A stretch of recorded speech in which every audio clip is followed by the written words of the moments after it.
bar. Those of you in the audience, if you do want to donate, just go to twitch.tv/UKSM Live. Every little helps, and we will be reading those donations out periodically throughout the show.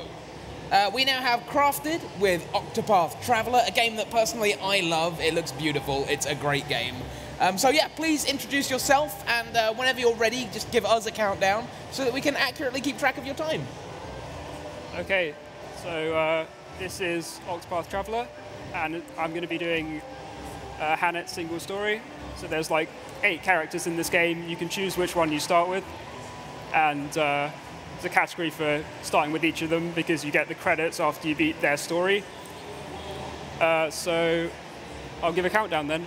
3, 2, 1, go. So yeah, the basic concept of this game is there's 8 characters, you can pick which one you start with, and then you can kind of go around picking up all the others, completing all their stories. The game is very open, it lets you like kind of do whatever you want. And so like each character has got like their own class. So Hannet's the hunter, and they've got their own like path actions and traits. So Hannet's path action is she can provoke people, like basically fight them. And her trait is that she can capture and use monsters. So, and in her provoke fights, you can only use the monsters and the items. You can't use her normal hunter skills. So she's a bit like a Pokemon trainer because she can like capture and use the monsters. But so how that works is when you capture one, they have like a limited amount of uses before they return to the wild. So at the start here, we just have to provoke these people, just show them who's the boss of the town here. And you get a couple of things to start with. You get a few foxes and meeps, which restore your health. And you also have Lind, which is like Hannet's partner, who you like always have. They don't return to the wild.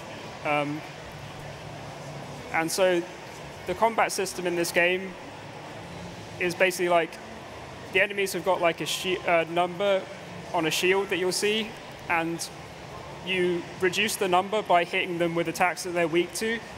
And once that is reduced to 0, they break and they can't attack on the next turn. And when they're broken, your attacks do more damage. And another thing is you're guaranteed to flee when they're broken. So I'm going to break this guy just so I can guarantee to flee from him. And yeah, so your attacks do more when they're broken. And the way like encounters work in this game is when you like enter a new area, there's like a value which is generated that's like between a certain amount. And as you're walking along, the value like increases until it gets to a certain point, and then you get the encounter. So every time there's like a level transition, or you save and reset the game, or like other things as well, which I'll mention later, the value is like reset. So here, the first encounter here is scripted, and this is true in like a few areas. It's scripted to always be this one. And I'm going to capture this. And we got chance of success 100 at this point. It's quite easy to capture things at this point in the game, but like later on there's enemies which are really hard to capture, but they have like really good abilities, like making you invincible for 2 turns and stuff.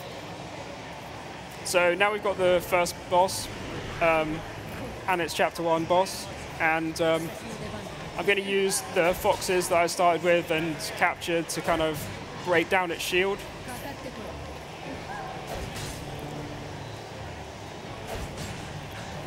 And I'm purposely not going to use the last one because there's like an extra little thing where it like returns to the wild.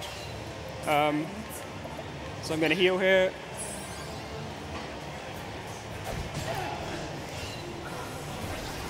Fortunately going second on the next turn. The turn order in this game is kind of a bit based on speed, but it's mostly just random. Okay, I got a blind there, which is good. He missed, so now I'm going to break him. And so, yeah, I didn't mention about BP, but basically those like yellow circles at the top right are like BP that you can use. You get one every turn. And so max BP, when he's broken, is going to do the most damage. So I'm going to wear down his shield again. Got another blind, so could avoid things. And now I'm going to use, yeah, he's going to prepare to pounce. Going to use Rain of Arrows, break him again, and use max BP. The max BP you can use at once is 3, like this, and that should take him out. There we go. So that's Hannah's chapter 1.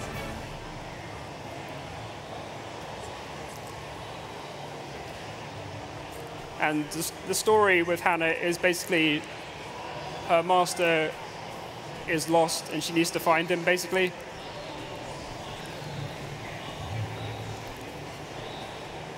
So at this point in the game, you can basically go anywhere you want. The game is very open.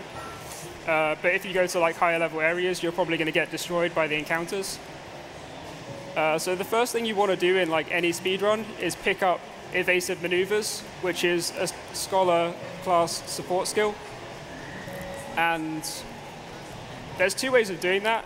Firstly, you could go and recruit Cyrus, who is the scholar, and give him 2 scholar skills, and then that gives you the support skill. The other way is to go to the scholar shrine. The shrines are how you get like secondary jobs on characters. And so go to the shrine and then give someone else the scholar class and give them 2 scholar skills. That's the approach that I'm going to do in this run. The problem with that is you have to go through a danger level 17 area to get there. And obviously I'm nowhere near level 17 and haven't got any armor or anything. But we can take advantage of Hannah's path action in order to actually get to the scholar shrine unharmed. So you saw I killed that fox there. That fox gives pretty good JP. And so to unlock 2 scholar skills, you need 130, because the first skill requires 30 and then the second requires 100. So I'm going to need to do like some JP grinding at the beginning in order to get evasive maneuvers, as well as getting the scholar class.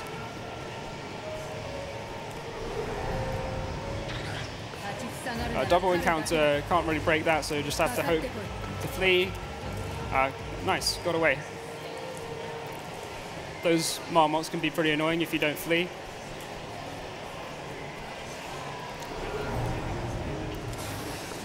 So this guy again. These guys are not really worth killing, they don't give enough JP. So only the fox is really in this area.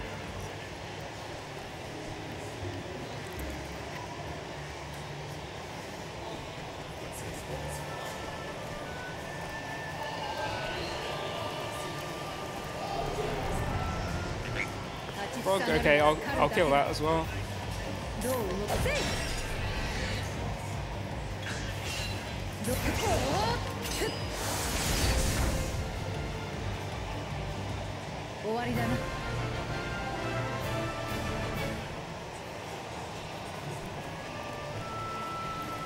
And so now I head into the danger level 17 area to get to the scholar shrine. But what we can do is provoke this guy, and what that's going to do is actually reset the encounter rate. So like the value that counts up to your next encounter is reset, and I can just flee straight away. If you like lose a provoke, you lose rep in the city, so you lose rep there for Noble Court. And if you lose your rep 5 times by like failing to win a provoke or like failing to steal something or whatever, then you have to reset your reputation. You have to pay the barkeeper to like reset your reputation. So yeah, now I've got the scholar job. I'm going to put it on Hannah and immediately learn Lightning Blast. So I still need a lot more JP to get my second skill in order to, which will give me evasive maneuvers. So what I'm going to do, I'm going to provoke this guy again. Doing it from the top here because it's quite hard to make the whole screen sometimes without getting an encounter, even with resetting the encounter rate. And what I'm actually going to do in a second is walk a bit, because before you get evasive maneuvers, walking makes the value increase slower. But once you get evasive maneuvers, it's exactly the same. It doesn't matter if you run or walk. And then, so I'm going to reload. I'm going to basically go there to reset my step count again, which allows me to get all the way up here and get that light soulstone M. And then I'm going to walk back to here and in order to get back again. So the soulstones in this game are very useful. They do like a set amount of damage, but they do more if the monster is like weak to the element or they're broken. They'll do the most. So I keep fighting this guy. This guy's probably getting pretty annoyed that I keep challenging him and running away straight away. But there we go. So I'm going to use that soulstone to grind JP very quickly, because just down here there's a very useful location for that. Okay, ants. Ants are weak to lightning, so I can make use of the scholar class I just got. Fireball. And that will level me up, I think. Yes. So when you level up in this game, you go back to full health and SP. So that's very useful. Frog. I don't think I'll bother killing it this time. So now I'm going to enter this place. So this is a danger level 15 place. But the useful thing about this place is pretty much all the enemies you can find here are like weak to light, which is the soulstone I just got. So you can you might be able to guess what I'm going to do. Unfortunately, I got 4 frogs, which is like the worst for JP, but with the light M, immediately take them out. Well, I guess 3 of the frogs weren't weak, but they have low enough HP to just die. So now I'm on 83 JP, so I need 17 more. And I'll be able to get evasive maneuvers, which I can't remember if I said what evasive maneuvers does, but it reduces your encounter rate massively. Basically, it means the value can go up 2.5 to 3 times more than usual before you get an encounter.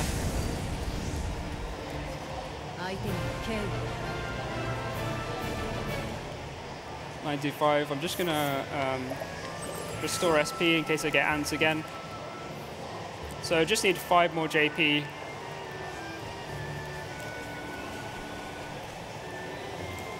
So like a frog will get me there. I should have killed that frog that I had before. Actually, that would have got me there by now.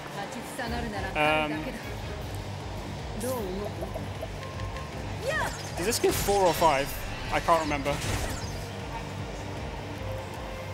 I think it gives 4, so...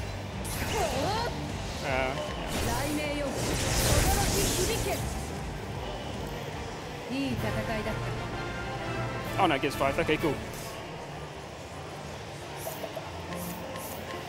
So, Firestorm. And now I can get evasive maneuvers. So here I'm going to go to Atlas Dam. I'm not actually going to do anything here yet. I'm just going to go here so that I can walk back here later. And so you're going to see now how far I can go with evasive maneuvers without getting any encounters. It's like pretty insane, the difference. You can actually make it the whole of this screen without getting a single encounter if you're lucky. Just going to break these guys.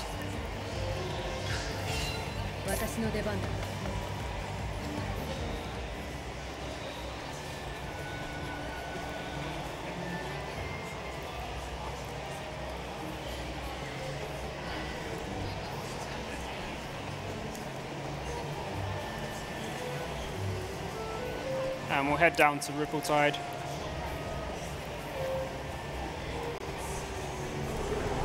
Got an encounter here as well. You can avoid one here again if you're lucky. Oh yeah, that haven't really talked about that mechanic because it didn't really come up before. But if you surprise a foe, then you can get like a turn before they get one, and if they surprise you, then they get their turns before you get one, which is pretty deadly. If you get surprised in the place where I grinded the JP, if the 4 frogs surprise you or whoever, then you're just basically dead. So again, going to Rippletide so I can walk back here later. And now we're going to head down to where Hannett's Chapter 2 is, which is Stoneguard.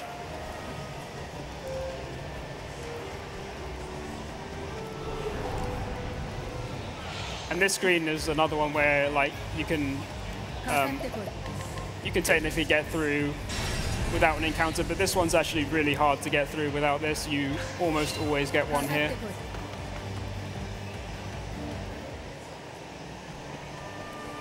But it doesn't matter too much at this point because these are really low-level screens and I can easily break the enemies. I pick up that light soulstone. That's just a small one, so it doesn't do very much damage, but the element is the important part there. And the other chest had money in it, which is useful. So now I'm in a danger level 17 area. But luckily, because of evasive maneuvers, I'm going to be able to not get an encounter and get all the way over here to be able to reload the route without getting an encounter, and then by reloading I can get all the way to Stoneguard and not get destroyed by some level 17 encounter.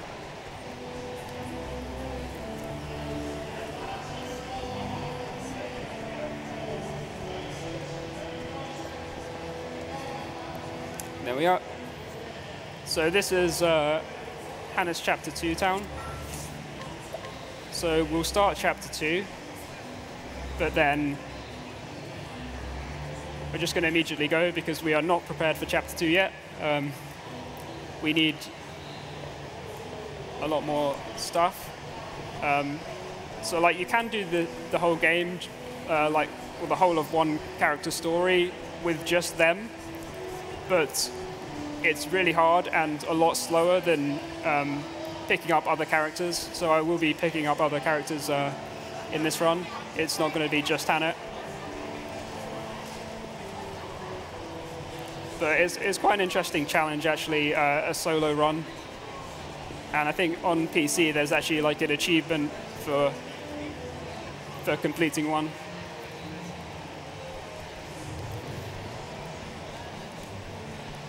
Some characters are a lot harder than others for that.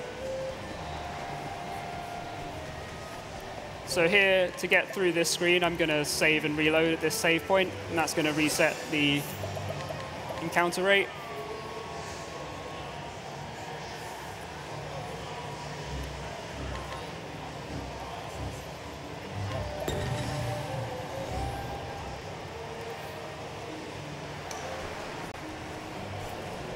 And that's going to allow me to get all the way to the Merchant Shrine. The Merchant job is like the most important job for speedrunning, as you'll see later. So I'm going to get this Merchant job so I can put it on another character, but then also get Tressa, who is the Merchant. So I'll end up with 2 Merchants.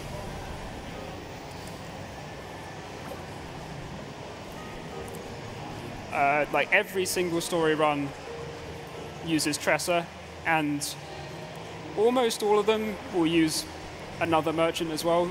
There's a couple that have now like rooted it out. Primrose, for example, now only uses 1 merchant, and there's a Therion route that only uses 1 as well.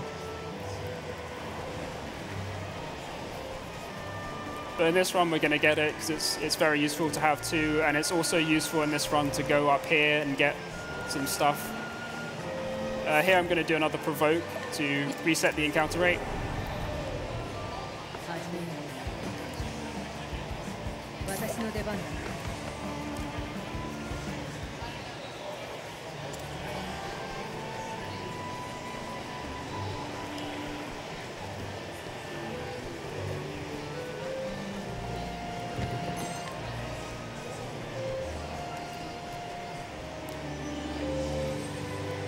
So now we're in a danger level 45 area, but so like, you know, if we get an encounter here, we're dead. But luckily, with evasive maneuvers, we can.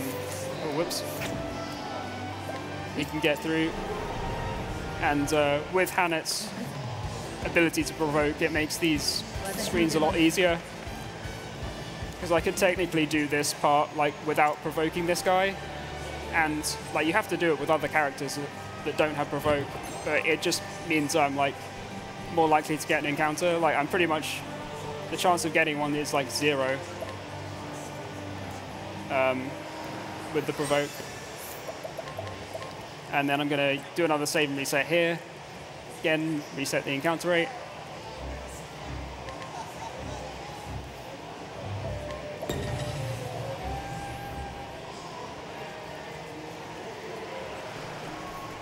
And then grab this Thunder L. So I've basically been just picking up a lot of soul stones and money. Those are like the important things for this run.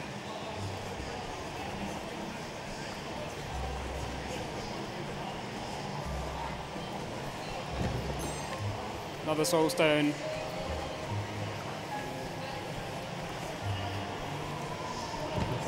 And some more money. And okay, now I'm ready to start picking up characters. So the first one I'm going to pick up is Cyrus. Often he's picked up in runs to get the evasive maneuvers skill, as I mentioned, but in this, I've already got it. But Cyrus is still very useful because his path action is scrutinize, which basically like means when you scrutinize someone, they give you like information, and they might give you like a location of a hidden item. And so there's like a guy that tells you the location of a soul stone, and then you can go and pick it up. And also his like scholar scrolls help out on the final boss. Having 2 scholars is useful. Oh, just got an encounter right at the end.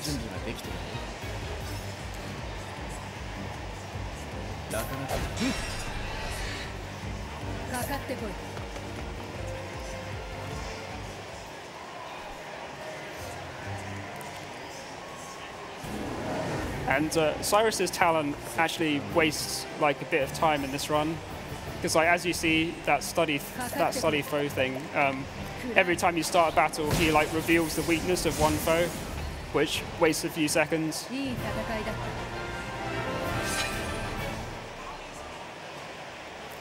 And yeah, so we just one-hit the boss there, by the way, with the large soul stone, because you wouldn't usually have you know, large soul stones at this point in the game and be able to like just one-hit the boss like that. But because we went to those higher level areas, picked up the large soul stones, we can do that.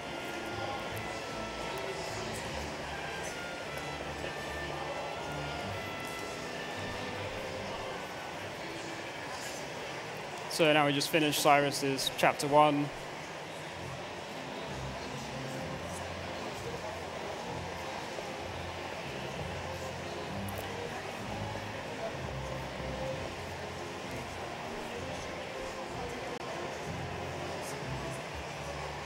There we go. Now, walk to Ripple-Tide and do Trester's chapter 1.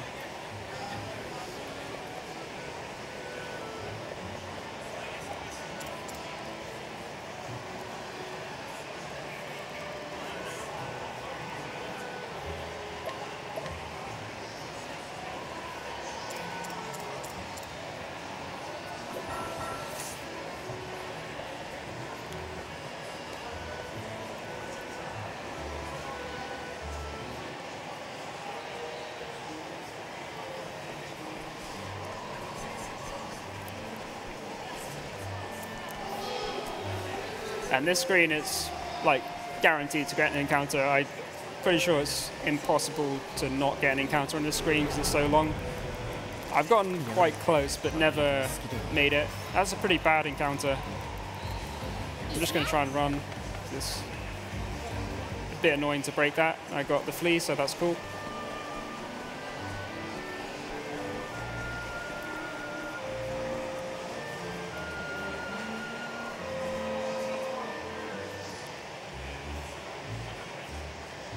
And here, it's quite interesting. For the last cutscene here, there's only one text box. So like, if you press A to clear the text box, it would end the cutscene faster.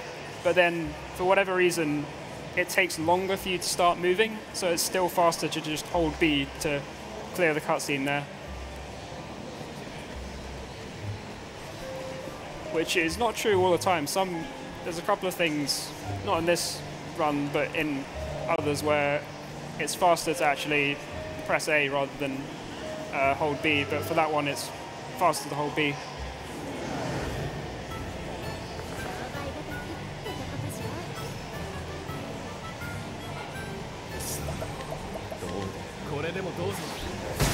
Another boss, just one large soul stone, kills it. When you get like more characters, the bosses actually have more HP, but they're both low enough that even with 3 characters, a large soul stone that they're weak to will take them out. Which won't be true for the 4th character that I pick up. So yeah, Tressa, so you can see in the top left, Tressa spotted money. Tressa's trait is very useful. She like picks up money as you go around. It's more money in higher level areas. So Tressa's actually like such an overpowered character because she's got the merchant class, which is like the best for speedrunning. She's got that trait that picks up money, and she's got like the best path action, which is being able to like purchase stuff off people, which is very useful. So now I'm going to head over and get the last character for my party. You can only have 4 characters at once. If you recruit more, then you have to like put them away and like just get them out when you need them. Okay, this encounter. Okay, I'm just gonna send. They're weak to lightning, so I can break them with Hannah.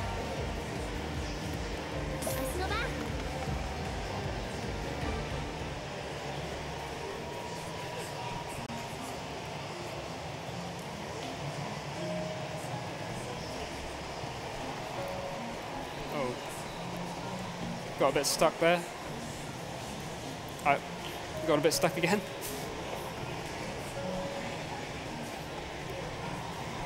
That screen's short enough that you won't get an encounter even if you mess up like that.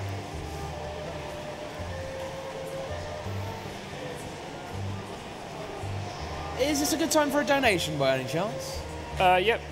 Amoeba, £5. Get 'em crafted, lad. Thanks, Amoeba.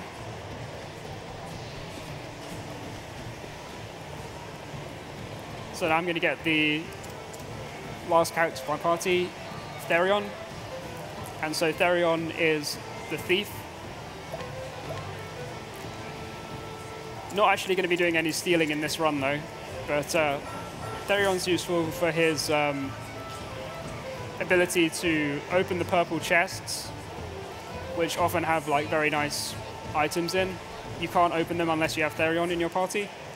And also the fact that he learns a skill called Armor Corrosive, which lowers the enemy's defense.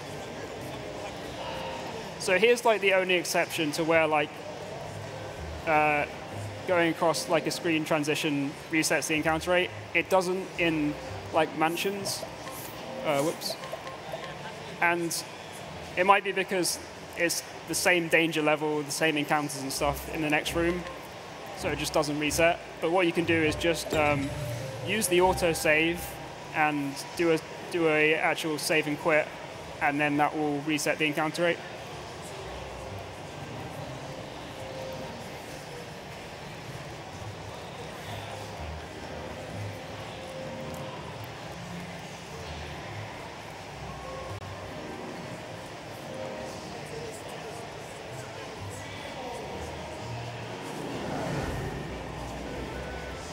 Okay, so this is Therion's Chapter 1, boss. And this is not going to go down to 1 soul stone. We'll take out that little minion. Gonna have to use a couple more to finish him off.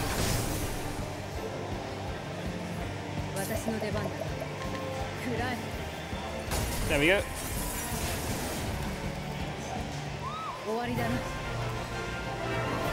So now I've got the full team.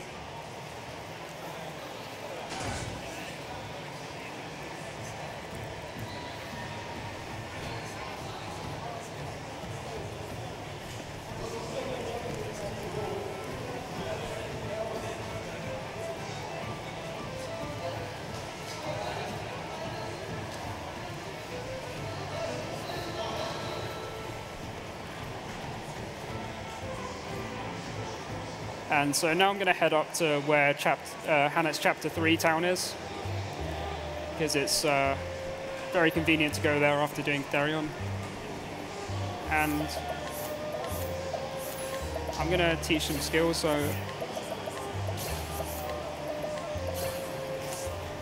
I gave Cyrus the merchant job and hired help, and also gave Tressa hired help. And hired help is like the best skill for speedrunning, because it basically means you can pay money to use very strong people to fight for you, basically, or very weak people. Like, there's different amounts you can use. So it costs 150 to pay for mercenaries, which do like weak sword attacks but give you a defense boost. Then it's like 800 for bandits, who do like a slightly stronger axe attack, which is quite useful early on. And then there's 2,500 for dancers, who do a dagger attack. And then 10,000 for clerics, who do like a light attack. And then 30,000 for the strongest, which is veteran soldiers, who do a sword attack.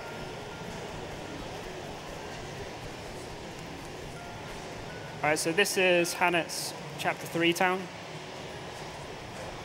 Obviously, you can't do it yet because I haven't done Chapter 2, but I'm going to scrutinize this guy. 70%, got it, nice. I'm also going to buy his Shadow M. Then I'm going to head in here and buy this guy's Empowering Ring. That increases HP by 200. And then that's a Silverfield pouch that I can sell for money later and get this Shadow M. And then we'll go back here to Stoneguard. But we're still not going to do the Chapter 2 yet, because I'm going to head over to Hanet's Chapter 4 town, because it's actually got some really useful armor and soul stones, which is going to be useful for Chapter 2, because we've got to do a couple of one-on-one provokes. We're quite below the recommended level, but luckily in this game, level doesn't really matter at all. Like, as long as you have the right equipment, you're usually fine. You don't really have to grind in this game, apart from maybe for like JP. But the level really doesn't matter that much with the good equipment.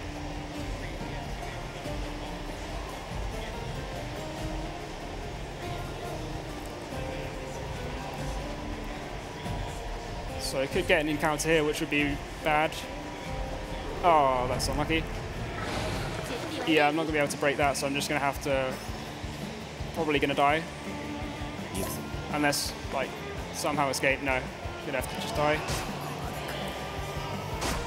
So it's pretty unlucky getting an encounter there, but happens.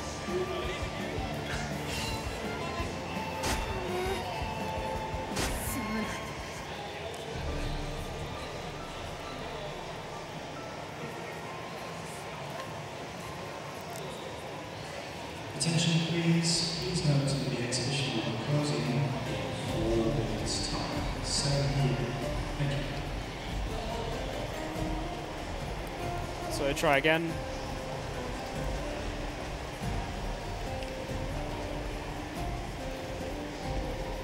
I got through this time.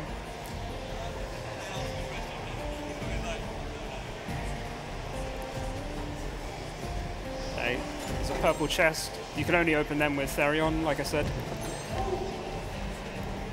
Then I'll head down into here. Not actually going to get anything in here. This is just to, again, reset the encounter rate. And you can see, if you saw there, the amount of money that I picked up, or Tressa picked up, is a lot higher because I'm in like such a high level area.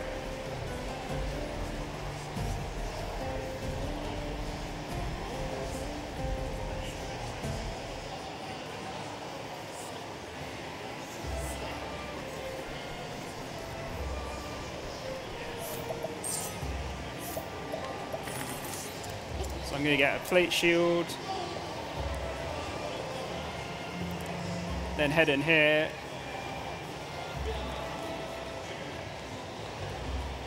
There's some useful stuff over here.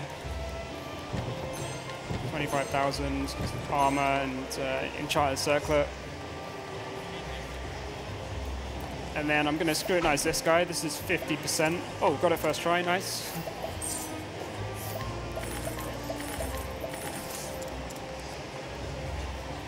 Buy all his soul stones. Get that.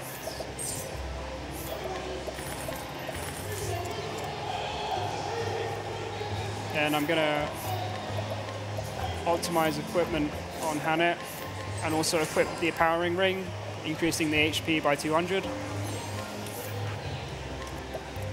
And then back to chapter 2.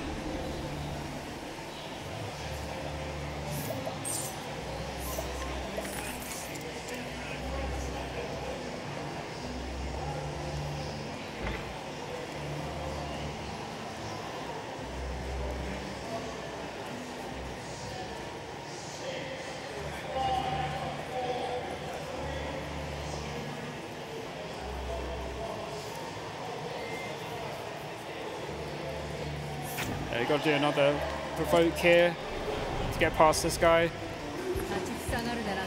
But instead of using monsters, I'm just going to use soul stones, because you can still use items in these provokes. And they're a lot more powerful than like any monsters I have right now.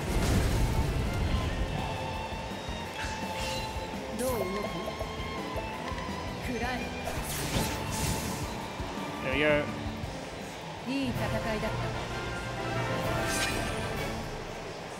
So I didn't get the drop there.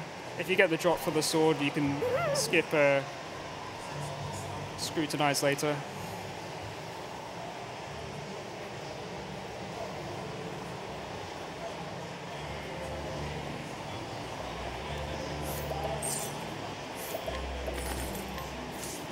So I got a discount there. When Tressa buys something, she has a chance of getting a 15% discount. EGX 2019. The exhibition is now closed. The after-hours event continues until 10 p.m. Please make your way to the EGX Theatre and Retro Gaming area. Thank you.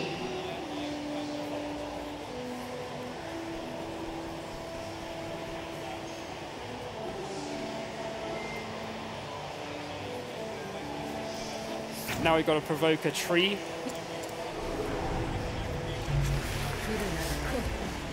And fight it.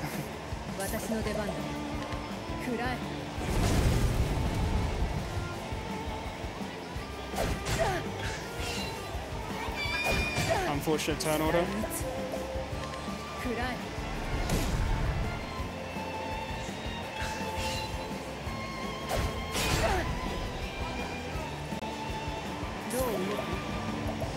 Item.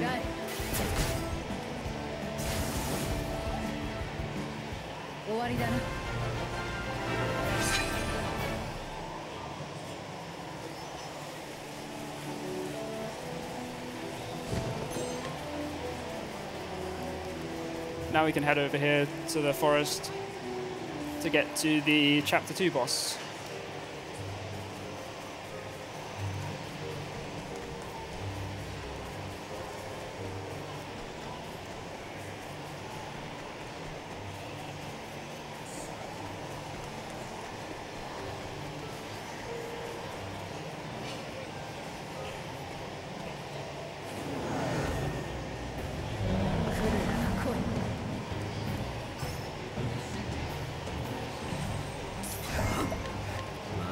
So we're going to armor corrosive, that's going to lower his defense.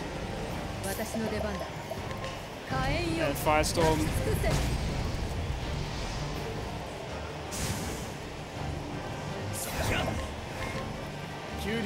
Use mercenaries. Break down his shield a bit. Now I'm going to use the veteran soldiers. That's the most powerful hired help. There you go, he's broken. Command Cyrus.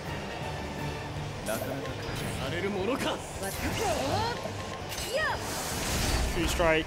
That's just kind of to cover the damage range here. Because the attacks don't always do the same amount of damage, so this, like, without the True Strike, this might kill or it might not. There we go. So as you can see, hired help is incredibly useful for this run. But obviously, every time you use them, they cost 30,000. So that's where kind of like the money that I collected at the beginning and will collect kind of comes in. When you're like routing this game, a lot of it is about finding all the money that you need.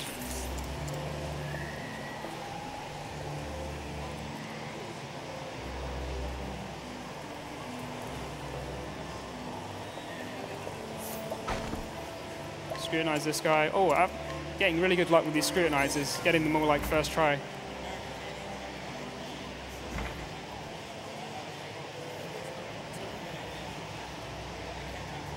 Not so good luck with the encounters though, so I guess it balances out.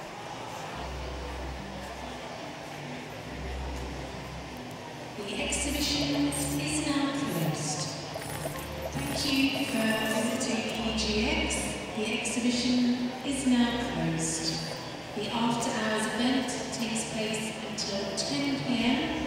Please make your way to the EGX Theatre and Retro Gaming area. Thank you.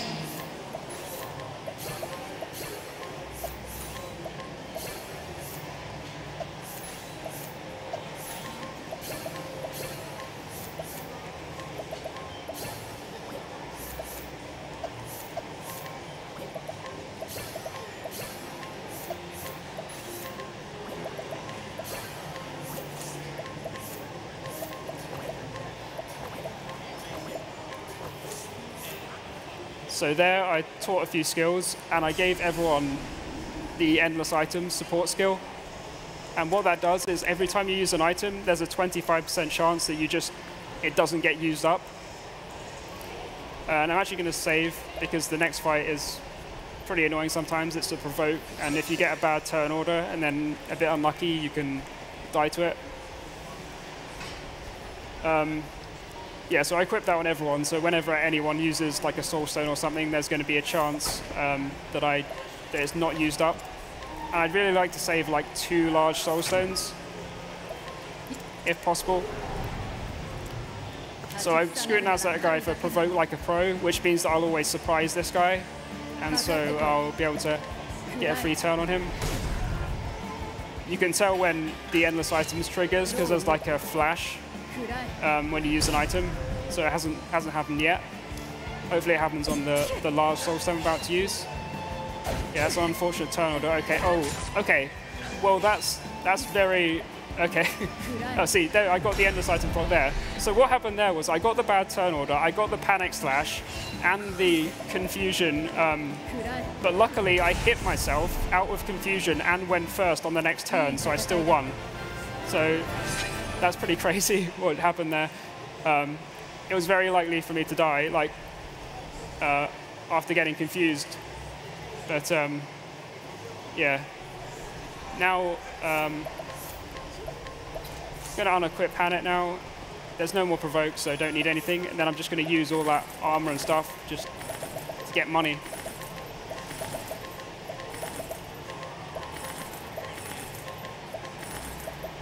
And then, oh yeah, that's definitely enough money. Way more than enough. So I got one endless item proc on an L there, which is nice. It'll be good to get another one as well on the upcoming fight. So now this screen's pretty difficult to get through without an encounter, but unless I get surprised, I should be able to break whatever encounter I get. Yeah, there we go. Oh, this is a pretty bad one. Didn't surprise. Okay, didn't surprise. All right. Bandits. Okay. Oh no.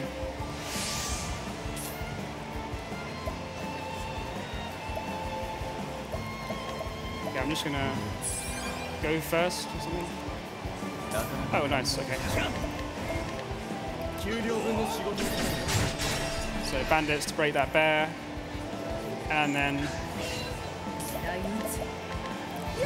fire will break this guy, and that will give me the ability to flee.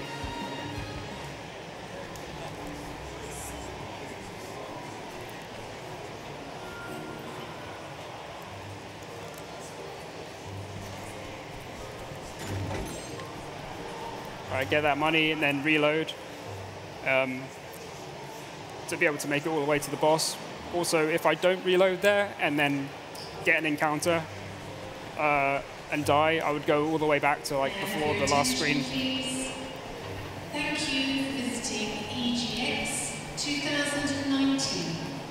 The exhibition is now closed. The after-hours event continues until 10 p.m. Please make your way to the area S2, side of the hall towards the custom house entrance.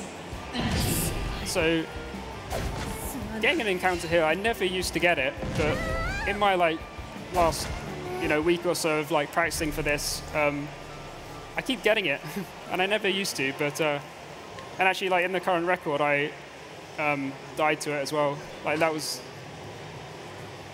really the only bad part of the run, was like dying to this encounter, losing like a minute. But yeah, I don't know why it keeps happening recently, but yeah. Octopath is like that sometimes. Wow, I got it again. I might be able to break this one, actually. Maybe. Okay. If, like, Cyrus or Tressa survive. Okay, Cyrus is dead, not Tressa. And he kills Cyrus and Tressa. Well,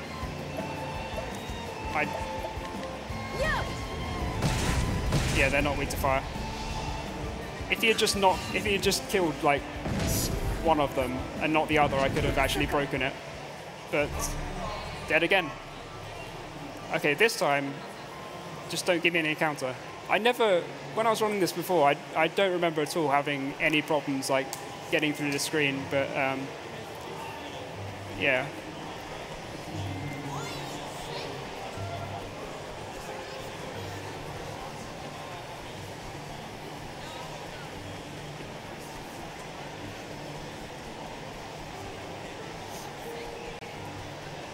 Hey, got through.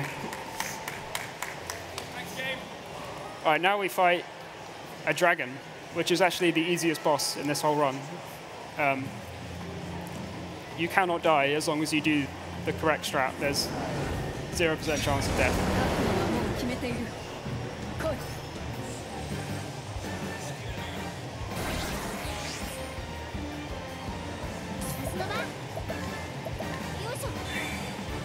Use a Pom M, and then light S, break, get down one of his shields.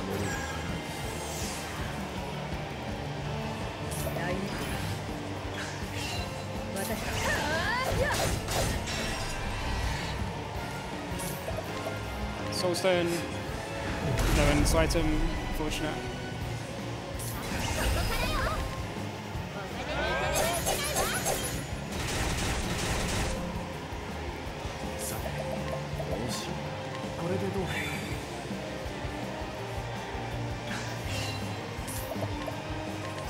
I got one, nice.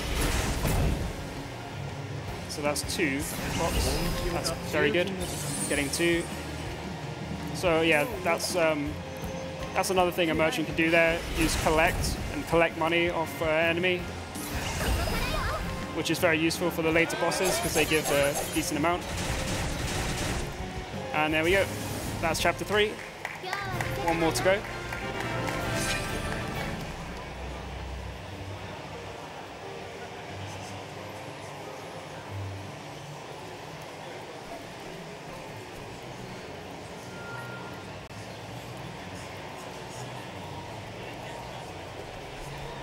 And so the story here is kind of, there's this woman called Susanna who has the potion, the Herb of Grace thingy, which the guy that Hannet's looking for, Xanta, got turned to stone, and then so the Herb of Grace potion gets rid of that, like makes him not stone. And he got turned to stone by Red Eye, who we're going to fight in a minute. Spoilers.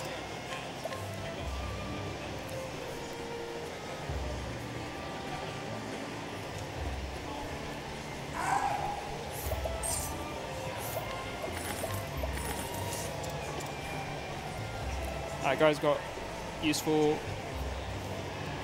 pom L's. Oh. I checked my money there, and it should be good.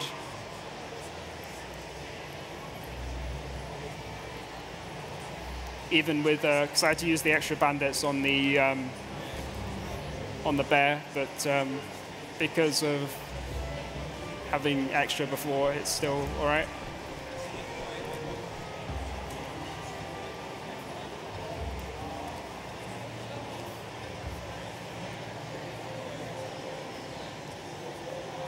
And yeah, this guy's going to say, you know, our soldiers are getting turned to stone by Red Eye, or whatever, and then we're going to go and save them, basically.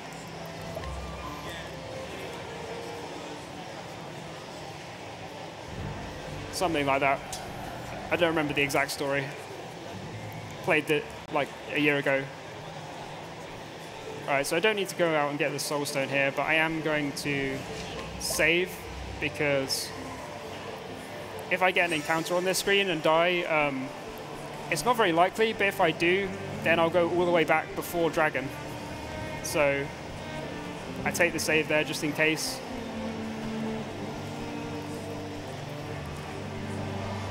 I got through. It's very likely to get through there. But there's always the chance. But, I mean, I also say it's very likely to get through before Dragon, and I got an encounter there twice, so what do I know? So yeah, the loads of this dungeon are like extremely slow on Switch. On PC they fixed this and made a lot of things faster, but on Switch the loads here are like really long for some reason, just in this area.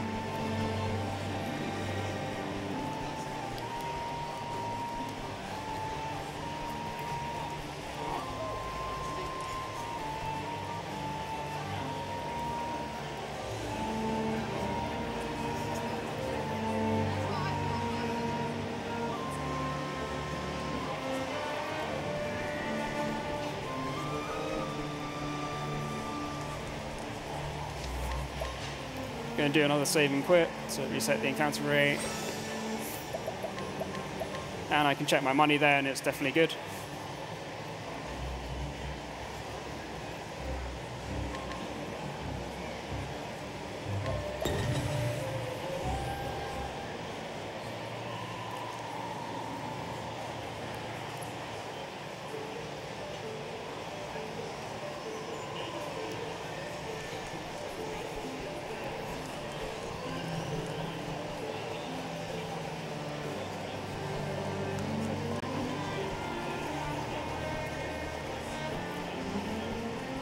And one more save and quit to get to the boss. Then there's also the save here for if I die.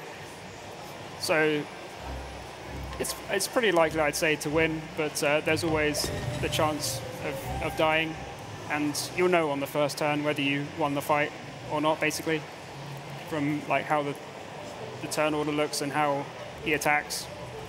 As I said way back, you know, turn order is random. And there's a lot of improv on this fight, depending on what turn orders you get and what happens on the first turn. So yeah, this is the Hanet's final boss. Okay, Hanet first, that's very good, because that means I can get up leg hold trap, which means he's going to go last for 2 turns. And, oh, I actually could have done the turn 1 break there. I didn't think, but yeah, I actually could have done it there. Oh, I should have, yeah, that's okay. That doesn't matter, but, okay. Do this, and then okay. Break him.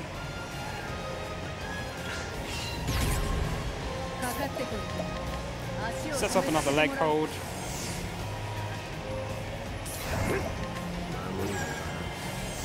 Armor corrosive. And then, so I'm going to set up side steps on both of my merchants. And what side step it allows you to do is dodge 1 physical attack. So Dresser and Cyrus can now dodge 1 attack. And so he's going to roar and kill the others, but they're going to dodge it. Then I'm going to use their turns to revive the others. And then because of the leg hold trap, everyone's going to go first on the next turn. And I can get his shield down.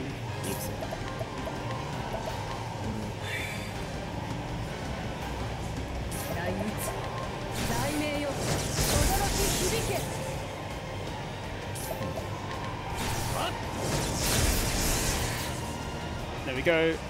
And now the merchants have built up their BP, so you can use some veteran soldiers.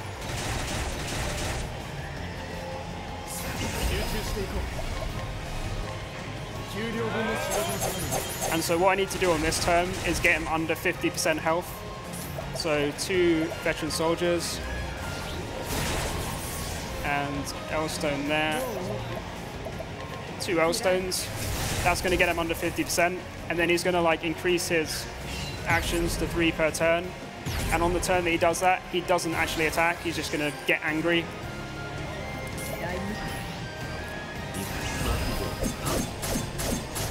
So now, like,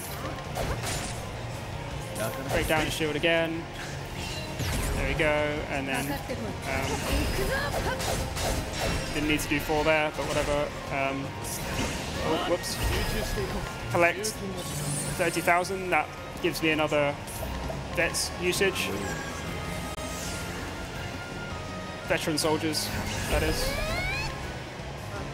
Then I've got 2 more to use, so that's 1 of them. And then I will Hormel Cyrus so he can use the last one, and then I'm going to use 2 mediums here.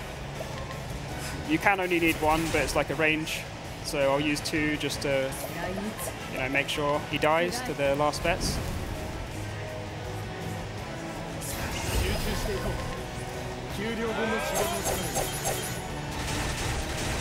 And there you have it.